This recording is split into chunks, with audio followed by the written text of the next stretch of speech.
The vast galactic empire stretched across over 10,000 star systems.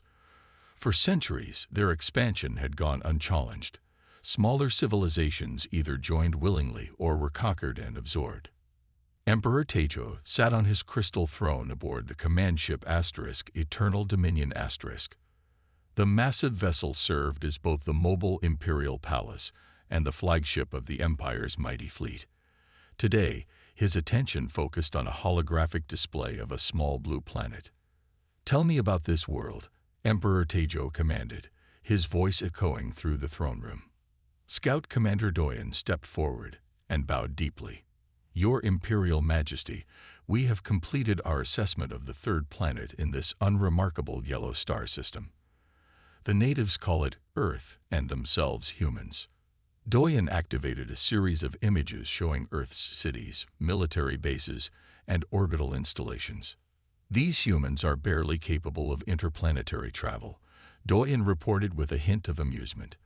"They have established small outposts on their moon and the fourth planet, but nothing beyond their home system. Their weapons are primitive, their defenses minimal." The Emperor leaned forward, studying the images of human spacecraft. Compared to Imperial vessels, they were laughably small and crude. Earth's most advanced warships would be no match even for the Empire's scout vessels. "Any resources of value?" the Emperor asked. "The planet itself has abundant water and diverse biological life," Doyen replied. "Nothing extraordinary, but worth adding to our collection. The humans themselves might make acceptable servants or soldiers with proper training." Emperor Tejo nodded with satisfaction. "A simple conquest, then. Proceed with standard integration procedure. A small invasion force should be sufficient to establish our dominance." "As you command, Your Majesty," Doyen said, bowing again before leaving to prepare the invasion fleet. Admiral Seven, commander of the Imperial military forces, approached the throne after Doyen left.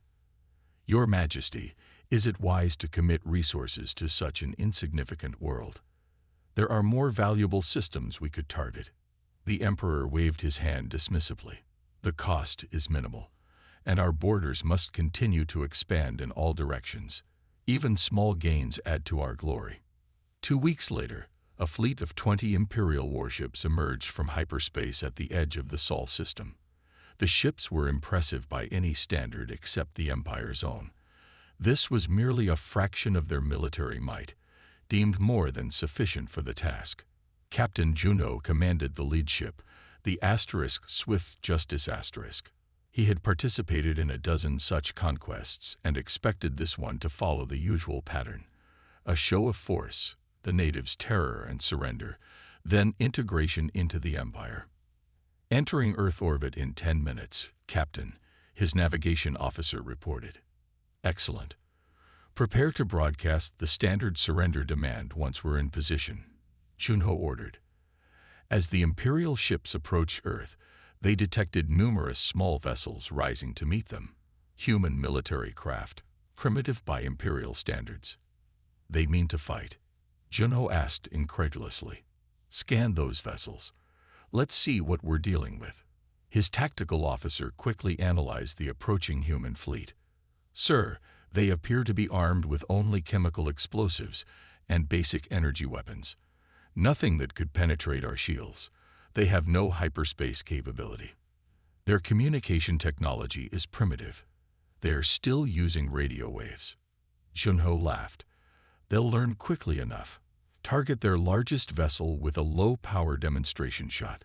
We don't want to destroy them completely. Just show them resistance is pointless." Before the order could be carried out, a transmission came through on the Imperial communication frequency. This surprised Junho. The humans shouldn't have been able to access Imperial channels. "Imperial vessels, this is Earth's Central Command," a calm voice announced in perfect Imperial standard language. "We request peaceful negotiations and propose an immediate ceasefire. We wish to discuss terms of mutual cooperation." Junho frowned. "How are they broadcasting on our secure frequency? And how do they know our language?" His communication officer looked equally confused. "Unknown, sir. Perhaps they captured and studied one of our scout ships. After reporting to Admiral 7 and ultimately to Emperor Taejo himself, Junho received new orders. Proceed with negotiations but maintain battle readiness. The humans' unexpected capabilities warranted a more cautious approach. A small diplomatic vessel launched from Earth, requesting permission to dock with the Swift Justice to bring their representative aboard. After thorough scanning revealed no weapons, Junho granted permission. Ambassador Yunho was assigned to meet with the human representative. He was a skilled diplomat who had negotiated the surrender of numerous species to the Empire. Remember, Ambassador, Junho advised, this is merely a formality before their integration. Be firm but offer them the standard terms, preservation of some cultural autonomy in exchange for complete political submission and resource access. Yunho nodded confidently. I understand, Captain. These negotiations will be brief. To Junho's surprise, the human diplomatic vessel was more advanced than expected. Sleek and apparently utilizing some form of gravitational propulsion the Empire's scouts hadn't observed. It docked smoothly with the Swift Justice. The human representative who emerged was a woman of average height with short black hair and a simple gray uniform bearing no visible rank or insignia. She bowed respectfully. I am Jai, representative of the United Earth Government, she said in flawless imperial standard. Thank you for agreeing to this meeting. Ambassador Yunho smiled confidently. The Galactic Empire welcomes peaceful dialogue. Please follow me to our conference room, where we can discuss your world's integration into our glorious empire.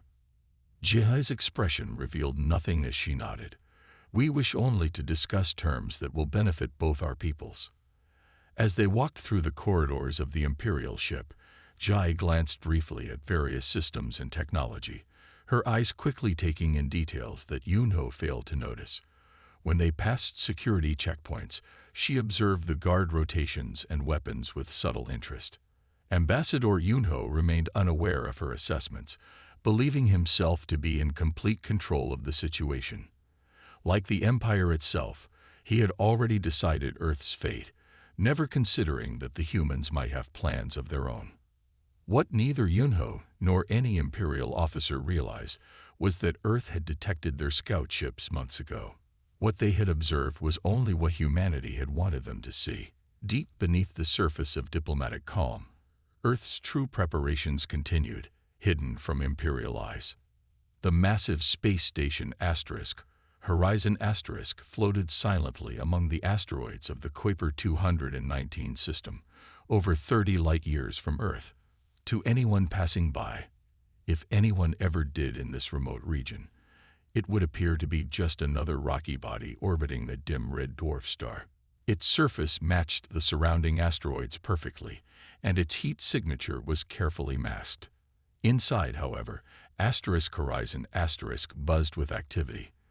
The station stretched nearly 5 kilometers from end to end, housing over 10,000 military personnel and scientists. It was one of 30 such hidden bases that humanity had built over the past 2 centuries. Admiral Mayang stood on the command deck, her uniform simple but elegant, dark blue with minimal silver markings of rank. Unlike the gaudy, ornate uniforms of Imperial officers, human military attire was designed for function rather than show. She studied the massive holographic display dominating the center of the command deck. It showed the position of every known Imperial fleet and installation across a 3-dimensional map of the galaxy. Red markers indicated Imperial forces. Blue markers showed humanity's hidden assets. The blue substantially outnumbered the red. Status report, she commanded, her voice carrying across the quiet command deck. Captain Daehyun approached with a data tablet. He was younger than most officers of his rank, but his brilliant tactical mind had earned him rapid promotion. All systems operational, Admiral, he replied. Our quantum disruption technology remains undetected by Imperial scanners. The Sentinel probes report the Imperial diplomatic team has engaged with our Earth representatives. Myung nodded. And our fleet. The 7th and 9th battle groups have completed their exercises and are in position. The remaining forces will be ready within 48 hours, Dahian said. All ships report weapons at full capacity. Myung allowed herself a small smile. For over 200 years, while Earth maintained the appearance of a planet just beginning to explore its own solar system, humanity had been expanding throughout the galaxy. Using technology reverse-engineered from ancient alien ruins found beneath the surface of Mars, humans had developed faster-than-light travel nearly a century before the Empire's scouts first arrived. The ruins belonged to a civilization the humans called the predecessors, a species that had apparently dominated the galaxy millions of years earlier before mysteriously vanishing. Their technology was based on principles entirely different from those used by the Empire, which had allowed humanity to develop systems the Imperials couldn't detect or counter. "What's the status of the Stormbreaker asterisk?" Myung asked. Daehyun checked his tablet. Final weapon systems are being installed now. Dr. Hyunsu reports that the phase shift generators are functioning perfectly in tests. As if summoned by the mention of his name, Dr. Hyunsu entered the command deck. The elderly scientist moved with surprising energy for his age, his eyes bright with excitement behind traditional-style glasses he wore despite available vision correction procedures. "Admiral, you must see this," he said without preamble, activating a small projector he carried. The device displayed footage of a test firing of their newest weapon. A small probe fired an energy beam at a target designed to simulate Imperial shield technology.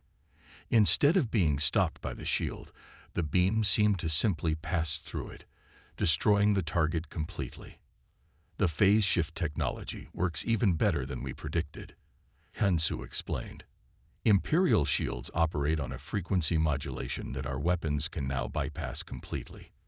They won't know they're vulnerable until it's too late." Admiral Myung studied the footage carefully.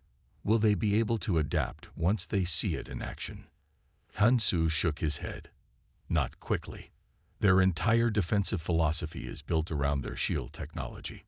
It would take them months, possibly years, to develop countermeasures. And by then, we'll have something new. "Good work, Doctor," Myung said. "How soon can we deploy this to all ships?" "The technology is already being installed throughout the fleet. All major vessels will be equipped within 3 days." After Hyunsu left, Myung turned back to the galactic display. She zoomed in on Earth, where a small cluster of Imperial ships orbited. Their presence might have terrified a truly primitive civilization, but to humanity, they were merely an annoyance, like insects that needed to be carefully removed. "They think they're being so generous," Myung said softly, "offering us protection in exchange for just 90% of our resources and complete political submission." Captain Daehyun nodded. "The negotiation reports indicate they're growing frustrated with Earth's stalling tactics. They're threatening a show of force soon." "Let them," Myung replied. "Every day they wait gives us more time to position our forces. The moment they try to intimidate Earth will be the beginning of their downfall." A junior officer approached and saluted. "Admiral, we've received a transmission from Fleet Commander Juwu. The stealth carrier group has successfully positioned itself behind the Imperial communication relay in the Centauri sector. They're awaiting your orders. Tell them to hold position. When we move, we need to cut off the Imperial fleet's communication with their homeworld simultaneously with our first strike." Later that day, Myung traveled to the station's hangar bay. She wanted to personally inspect the newest addition to humanity's fleet, the battleship Stormbreaker *. At over 3 kilometers long, it was the largest warship humans had ever built, incorporating all the advanced technology they had developed or discovered over centuries. The ship's captain, Youngbo, met her at the docking bay. "Welcome aboard, Admiral. We're honored by your visit." "The honor is mine, Captain. This ship represents humanity's future." As they walked through the vessel, Myung felt a sense of pride. Unlike the bulky, ostentatious designs favored by the Empire, human ships were sleek and practical. The *Stormbreakers* corridors were well-lit but minimalist, with every component serving a purpose. They reached the bridge, where crew members were running final systems checks. "Show me the weapons array," Mayung requested. Captain Yumgo activated a holographic display, showing the ship's main armament, a spinal-mounted phase cannon capable of penetrating Imperial shields from a distance of 2 light minutes. "The Empire believes their technology is the pinnacle of achievement," Mayung said quietly. "Their arrogance blinds them to other possibilities. They never considered that a primitive species might follow a completely different technological path." "When will we reveal ourselves, Admiral?" Yungo asked. Mayung's expression grew serious. "Soon. Once the Imperial negotiators make their final demands, we'll deliver our answer, not just from Earth, but from every corner of the galaxy they thought was theirs alone." Deep in uncharted space, the rest of humanity's armada assembled. Hundreds of warships incorporating technologies the Empire couldn't imagine, waiting for the signal that would forever change the balance of power in the galaxy. Emperor Taejo paced across the polished black stone floor of the war chamber aboard his command ship. The vast room was designed to impress and intimidate, with towering ceilings and walls displaying real-time holograms of the Empire's countless worlds and fleets. 20 high-ranking officials sat around a massive table, awaiting the Emperor's words. 3 months had passed since first contact with Earth, and Taejo's patience had worn thin. "These negotiations have dragged on for too long," he growled, stopping to slam his fist against the table. The humans stall while offering nothing of value. "They agree to our terms in principle, but always find reasons to delay signing the final treaty." Admiral Saiwan, commander of the Empire's Third Fleet, nodded in agreement. "Your Majesty speaks truth. They claim to need time to prepare their population for integration, yet they make no visible progress." General Kyungsu, the Empire's most decorated military leader, let out a dismissive snort. "We should simply take what we want. A single bombardment of their capital cities would end this charade." Emperor Taejo returned to his throne at the head of the table. "Ambassador Yunho, you have spent the most time with these humans. What is your assessment?" Yunho straightened his ornate uniform before speaking. "The human negotiators are surprisingly skilled, Your Majesty. They appear respectful while finding creative ways to delay. They claim their government requires consensus from many nations, making quick decisions impossible." "Primitive political structures," muttered Taejo. "Another sign of their inferiority." From the far end of the table, a voice spoke up. "Your Majesty, if I may speak." All eyes turned to Diplomat Juwu, a junior member of the negotiation team who rarely spoke at council meetings. "You may," the Emperor said, his tone suggesting limited interest.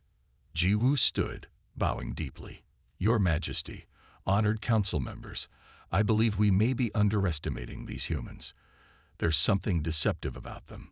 They appear compliant while revealing nothing of substance." "Explain," ordered Taejo. "Their chief negotiator, Ji, never seems surprised by any of our demands or tactics. They have mastered our language too quickly. Most concerning, they seem to know details about our culture and history that we haven't shared with them." General Kyungsu laughed loudly. "What threat could these primitive creatures pose? Their most advanced chips can barely reach their neighboring planets. Their weapons would bounce off our weakest shields." Others around the table joined in the laughter, but Jiwoo persisted.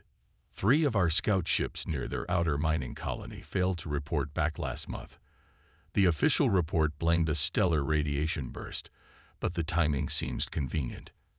Admiral Simwon waved his hand dismissively. "Equipment failures happen, Diplomat. Your concern is noted but unnecessary." Jiwoo bowed again and sat down, knowing further argument would only damage his already modest standing. Emperor Taejo considered for a moment before speaking. "While I doubt these humans pose any real threat, their delaying tactics have gone on long enough. Admiral Saiwan, prepare a more substantial show of force. Move the Third Fleet into their system and establish orbital positions above their major cities. At once, Your Majesty, Saiwan replied with a predatory smile. 2 weeks later, Emperor Taizhou received disturbing news. 3 imperial outposts along the borders of human space had gone silent. Then a 4th, then a 5th. He summoned his war council immediately. These cannot be coincidences, he declared as soon as they assembled. Either these humans are more dangerous than they appear, or another power is taking advantage of our distraction. General Kyungsu looked less dismissive now. The pattern of lost outposts forms a perimeter around human space. If they are responsible, they'd been hiding significant military capabilities. Diplomat Jiwu spoke again, this time with more confidence. Your Majesty, I've analyzed the communication logs from the last outpost before it went silent. They reported unusual energy readings that didn't match any known signatures in our database. Why was I not informed of this immediately? Taizhou demanded. Admiral Saiwan shifted uncomfortably. The readings were dismissed as sensor malfunctions, Your Majesty. The technology described would be far beyond human capabilities. Emperor Taizhou stood, his patience entirely gone. I will not tolerate these insults to imperial authority. Prepare the Grand Fleet. We will make an example of Earth that will be remembered for 1,000 years. The entire Grand Fleet, Your Majesty, Admiral Saiwan asked, surprised by the scale of the response. Every available ship, Taizhou confirmed. We will crush any resistance so thoroughly that no species will dare defy us again. Within days, 500 Imperial warships assembled, the largest military force the Empire had deployed in centuries. Emperor Taizhou himself would command from his flagship, the Eternal Dominion *. As they prepared to depart, Diplomat Jiwu requested a final audience with the Emperor. Your Majesty, I beg you to reconsider this massive show of force. If I am right about the humans, we may be underestimating them severely. If I am wrong, such overwhelming force against a primitive world may damage our reputation with other subject species. Emperor Taizhou regarded him coldly. Your concern for the Empire's image is noted, diplomat. But the decision is made. You will accompany us to witness how the Empire deals with defiance. The Grand Fleet departed for Earth with great ceremony, its massive ships entering hyperspace in a carefully choreographed sequence that took nearly an hour to complete. 3 days later, they emerged at the edge of the Sol system. The fleet spread out in attack formation, their weapons powering up as they prepared to approach Earth. On the bridge of the Eternal Dominion *, Emperor Taizhou stood before the main view screen, eager to witness the humans' terror when they saw the might of his fleet. Your Majesty, called the sensor officer, her voice shaking slightly. We're detecting an unusual energy signature directly ahead. Show me, ordered Taizhou. The view screen shifted to show what appeared to be empty space. Then, before their eyes, the emptiness began to shimmer and distort. Energy readings are off the scale, reported the officer. Nothing in our database matches this signature. General Kyungsu stepped forward, his earlier confidence fading. Could it be some kind of weapon? Before anyone could answer, the distortion expanded rapidly. Space itself seemed to tear open, creating what looked like a massive doorway of swirling energy. All ships, battle stations. Admiral Saiwan shouted into the fleet-wide communication. Prepare for possible hostile contact. From the bridge of the Eternal Dominion *, Emperor Taizhou watched in stunned silence as ships began to emerge from the energy portal. Hundreds of them, then thousands. Ships unlike any the Empire had ever encountered, sleek and deadly looking. Impossible, whispered Taizhou as the human fleet continued to pour through the portal, quickly surrounding the Imperial Grand Fleet. Diplomat Jiwu stood quietly at the back of the bridge, his earlier warnings now proven tragically correct. He had suspected the humans were hiding something, but even he hadn't imagined anything of this magnitude. The communication officer's console chimed. Your Majesty, we're receiving a transmission from the lead human vessel. Put it through.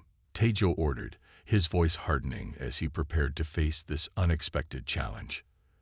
The view screen changed to show a woman in a simple dark uniform with minimal rank insignia. She looked at Emperor Tejo with calm confidence. "Emperor Tejo of the Galactic Empire," said Admiral Mayang. "This is Admiral Mayang of the United Earth Defense Force. You have threatened our homeworld. We are here to respond." The Emperor found himself speechless for perhaps the first time in his long reign as he stared at the impossible human fleet that now surrounded his own. Admiral Mayang stood on the command deck of the Stormbreaker, her face illuminated by the blue glow of tactical displays. Around her, crew members worked with quiet efficiency, every movement precise and practiced. This moment had been planned for decades. The massive human fleet had just emerged from phase space, using technology reverse-engineered from the predecessor ruins. Unlike Imperial hyperspace travel, phase space technology allowed ships to appear simultaneously at predetermined coordinates, without the usual limitations of sequential arrival. 5,000 human warships now surrounded the Imperial Grand Fleet. The Emperor's forces, which had seemed overwhelming just moments ago, were suddenly outnumbered 10-1. On the Imperial flagship Eternal Dominion Commander Doyen stared at the tactical display in disbelief. The screen showed hundreds of human warships where empty space had been seconds earlier. "This is impossible," he whispered, his hands shaking slightly as he adjusted the display settings, hoping there was some malfunction. But the readings remained the same. Emperor Tejo stepped forward, his face hardening as he realized the situation. How did they build such a fleet without our knowledge? He demanded of no one in particular. General Kyungsu, who had been so dismissive of the human threat, now stood pale-faced beside his emperor. "The ships are of unknown design," he reported. "Their energy signatures don't match anything in our database." On the communications console, a light began blinking. "The humans are hailing us, Your Majesty," reported the communications officer. Emperor Tejo straightened his ornate robes and adjusted his imperial crown. "Put them through," he ordered. "Let's hear what these deceptive creatures have to say." Admiral Mayang's image appeared on the main screen.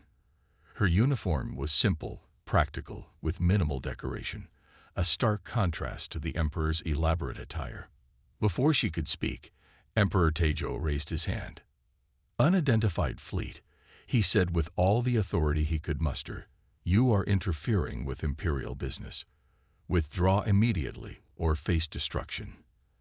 Admiral Mayang's expression remained calm, almost pitying. "Emperor Tejo," she replied, "this is humanity's response to your invasion.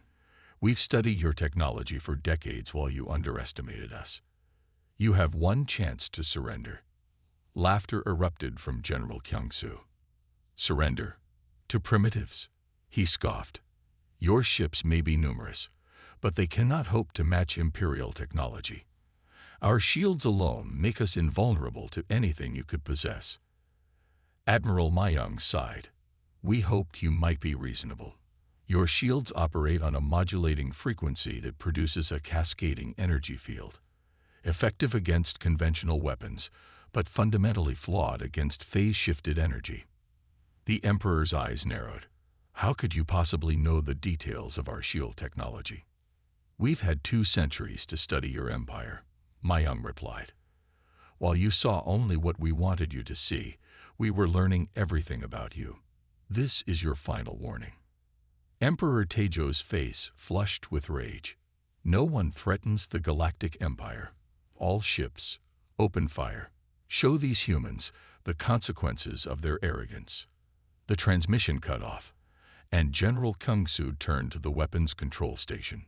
"Target their largest vessels," he ordered. "Full power to main cannons." Throughout the Imperial fleet, massive energy weapons powered up, their targeting systems locking onto the human ships. The first salvos fired, blinding beams of destructive energy racing toward the human vessels. Aboard the Stormbreaker, Admiral Mayang watched calmly as the Imperial weapons fire approached. "They always choose to learn the hard way," she said quietly. All ships, defensive systems only. Do not return fire until I give the command. The Imperial energy beams struck the human ships and passed through them as if they weren't there. Not a single human vessel showed any damage. On the Eternal Dominion Emperor Tejo stared in shock. What happened? Why is there no impact? Commander Doyen checked the sensor readings. Sir, it appears our weapons passed through their ships somehow, as if they weren't physically present at the impact point. Impossible, shouted General Kyung-soo. Fire again. All weapons. The Imperial fleet fired a second volley with the same result. Their most powerful weapons seemed to have no effect on the human ships. Admiral Mayung's image reappeared on their screen. Your weapons cannot harm us, she stated simply. Now you will see what we can do to you. All ships target Imperial engines and weapon systems only. Minimal casualties. Throughout the human fleet, sleek vessels shifted position. Their hulls began to glow with a soft purple light as their main weapons charged. Shields to maximum, ordered General Kyung-soo. They're bluffing. No weapon can penetrate Imperial shields. The human ships fired. Beams of purplish energy shot toward the Imperial vessels. When they struck the shields, instead of being deflected or absorbed, they simply passed through as if the shields didn't exist. The beams then struck the Imperial ships with surgical precision, targeting engines, weapon systems, and power cores. Alarms blared throughout the Eternal Dominion as systems began to fail. Shields had no effect, shouted the defensive systems officer. Engines are offline. Weapon systems critically damaged. Similar reports flooded in from across the Imperial fleet. Ship after ship lost power, weapons, or propulsion. Some began to drift helplessly in space. None were destroyed completely. The human weapons targeted systems, not crew compartments. We must retreat, urged Commander Doyen. Sound the withdrawal order. But it was too late. Most Imperial ships could no longer enter hyperspace with their engines damaged. Admiral Mayung's voice came through on all Imperial communication channels. Your fleet is disabled. You cannot flee. You cannot fight. I will accept your surrender now, Emperor Tejo. Throughout the Imperial fleet, captains looked to the flagship for guidance. Some, seeing no hope of victory, had already powered down their remaining weapons in surrender. On the bridge of the Eternal Dominion Emperor Tejo faced the first true defeat of his reign. His mighty grand fleet, the pride of the Empire, had been rendered helpless in minutes. Diplomat Jiwoo stepped forward. Your Majesty, he said quietly, I believe surrender is our only option. The humans could have destroyed us entirely but chose to disable our ships instead. They're showing restraint. Emperor Tejo's hands gripped the arms of his command chair until his knuckles turned white. Everything he believed about his empire's superiority had just been proven wrong. Open a channel, he finally said, his voice tight with suppressed rage. Admiral Mayung's face appeared on screen once more. The Empire, Tejo began, then paused, the words bitter on his tongue. The Empire will cease hostilities. Mayung nodded. Wise decision. Power down all remaining weapons and prepare to receive boarding parties. Your crews will not be harmed if they cooperate. As the transmission ended, Emperor Tejo turned to General Kyung-soo. How? He demanded. How could we have been so wrong about them? Kyung-soo had no answer. He simply stared at the tactical display, showing their once mighty fleet now surrounded and defeated by a species they had dismissed as primitive. Outside, human shuttles began approaching the disabled Imperial vessels. The boarding had begun, and with it, the end of the Empire's unchallenged dominance of the galaxy. News of the Imperial fleet's defeat traveled faster than anyone expected. Within days, every world in the Empire had heard that the mighty Grand Fleet had been completely disabled by the supposedly primitive humans. The stories grew with each retelling. 5,000 human ships appearing from nowhere, their weapons passing through Imperial shields like they didn't exist. The great Emperor Taejo forced to surrender. On the imperial capital world of Kyrios, panic spread among the ruling classes. The central imperial palace, a structure that covered nearly 100 square kilometers, buzzed with frightened conversations and hurried meetings. Emperor Taejo sat rigidly on his throne during an emergency session of the imperial court. 200 counselors filled the vast chamber, their usual orderly proceedings replaced by near chaos. "How could we have been so blind?" demanded Counselor Minsu, rising from his seat without waiting for permission to speak. "Our scouts assessed Earth as a primitive world. Our military assured us they posed no threat." Other counselors joined in, their voices rising. "The humans have captured our emperor and our grand fleet. They could attack our homeworld at any moment. We must prepare for invasion." Emperor Taejo raised his hand, and the room gradually fell silent. "I was not captured," he said, his voice lacking its usual power. "The humans allowed me to return to deliver their terms personally." "Terms?" Counselor Minsu asked. "We are the Galactic Empire. We do not accept terms from others. We dictate them." Taejo's expression darkened. "That reality is gone. The humans disabled 500 of our best ships without losing a single vessel. Their technology surpasses ours in ways we cannot yet understand." The grand doors at the end of the chamber opened. Guards stepped aside as a human delegation entered. "The Empire will retain its core worlds," Mayum explained. "But all conquered worlds will be given the choice of independence or voluntary alliance. Military forces will be limited. Technology will be shared. Trade will be free and fair." Counselor Minsu stood again. "And if we refuse these terms?" Admiral Mayung turned toward him calmly. "Then we demonstrate to your core worlds what we did to your grand fleet. But I don't think that will be necessary." She gestured to the representatives who had accompanied her. "These are leaders from species you conquered over the past century. They have already aligned with Earth in what we call the Galactic Cooperative. Together, we control most of the resources and strategic positions in this region of space." The chamber erupted again, counselors shouting objections and threats. Emperor Taejo simply sat on his throne, saying nothing. Finally, an older counselor named Shunho rose. "How did you do it? How did humans build such power without our knowledge? While you saw what you expected to see, a primitive world just beginning space travel, we were already exploring the stars," Mayung answered. 2 centuries ago, we discovered ruins on Mars left by an ancient civilization.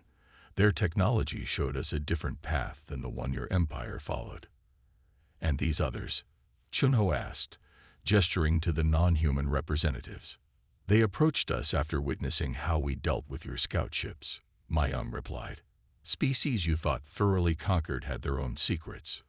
The chamber grew quiet as the imperial court began to understand the new reality of their position. 3 months later, the Treaty of Seoul was signed. The once mighty Galactic Empire was reduced to a fraction of its former size. Emperor Taejo, facing overwhelming pressure, abdicated in favor of his more progressive niece, Empress Sojin. In the grand hall of what once was the Imperial Palace, now converted to the headquarters of the new Galactic Cooperative, Admiral Mayung stood at a vast window overlooking the capital city.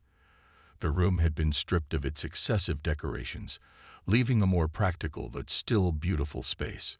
Former Imperial diplomat Chuwu, now representing the transitional imperial government, joined her at the window. "The transition is proceeding better than expected," he said. "Most worlds are choosing to join the cooperative voluntarily." Mayung nodded. "People prefer freedom when given the choice. There are still those who resist." Jae-woo noted, "Some imperial commanders have gone rogue, taking their ships to the outer regions." "We expected that," Mayung replied. "Change is never easy, especially for those who held power." They watched as ships from various species moved freely through the sky above the city, traffic that would have been strictly controlled under the old empire. "I've wondered something," Jae-woo said after a moment of silence. "During the battle with the Grand Fleet, You disabled our ships when you could have destroyed them completely. Even now, you've allowed the Empire to maintain its core worlds. Why show such restraint? We could have conquered them completely, said Mayang, looking out at the stars. Our technology gave us that option. Ji-woo nodded thoughtfully. Yet you chose a different path. Humanity didn't survive and thrive by repeating the mistakes of others, she replied. We studied your empire's history. Every power that ruled through fear eventually fell. We'll be guardians of a new galactic order, not conquerors. That's the difference the Empire never understood. She turned from the window to face a large table where representatives from 20 different species were gathering for the day's council meeting. The predecessors, the ancient species whose ruins we found, left warnings as well as technology, Mayang continued. They destroyed themselves through conflict. We won't repeat their mistakes or yours.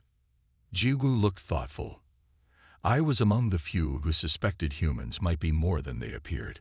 But even I never imagined this outcome. Perhaps that's why you're here now, helping build something new, Mayang said with a small smile. Below them, in the streets of the capital, citizens from dozens of worlds moved freely, no longer separated by imperial segregation laws. Beyond the windows of the hall, ships from a dozen formerly oppressed species moved freely through space, the beginnings of a new alliance with humanity at its heart.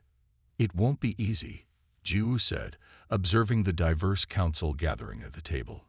Peace rarely is, Mayang agreed, but for the first time in a millennium, it's possible. The end.